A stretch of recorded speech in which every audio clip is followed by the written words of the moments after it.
Babukeli bendaba ziswe TV sengiphinde ngabuya nezinye ezihamba phambili nezisematheni endimeni kaMaskandi. Ngiyathemba ukuthi uyafuna ukwazi ukuthi kwenzakalani, beka indlebe singena odabeni. Esimazi kakhulu ngelikangizwe Mchunu nowaye umsakazi weKhosini FM okuyi-National Radio Station esakaza ngolimi lwesintu. Usephinde wasusa umsindo ezinkundleni zokuxhumana ko-Instagram nako-Facebook. Lokhu kusuke nge-interview abenayo uNgizwe Mchunu ne-Select Media TV on YouTube lapha agcina sebalula khona yena ukuthi uyinkosi yamabhinca futhi nakomsakazi behlangene bonke uyena umsakazi ophambili futhi owazi technology njengoba sazi ukuthi uNgizwe Mchunu wathi mayiphuma Kususe FM wavula yakhe i-online FM radio station lokho kukhomba ngosobala ukuthi uyayazi technology. uNgizwe Mchunu bese esho khona ukuthi yena ungaphezulu ngisho kukaKhathide umfowabo besimazi kakhulu ngakaNtshatha naye umsakazi weKhosini FM.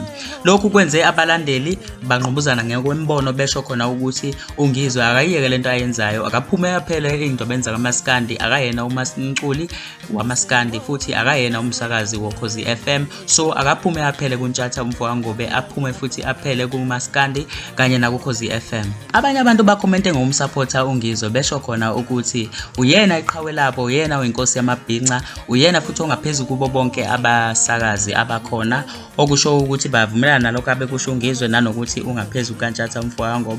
Ngicela uye ku-comment section usho ukuthi uvo lwakho lithini ngalezi ndaba ebese ungakhohlwa ukuklikka i-subscribe button nayo i-like button ukuze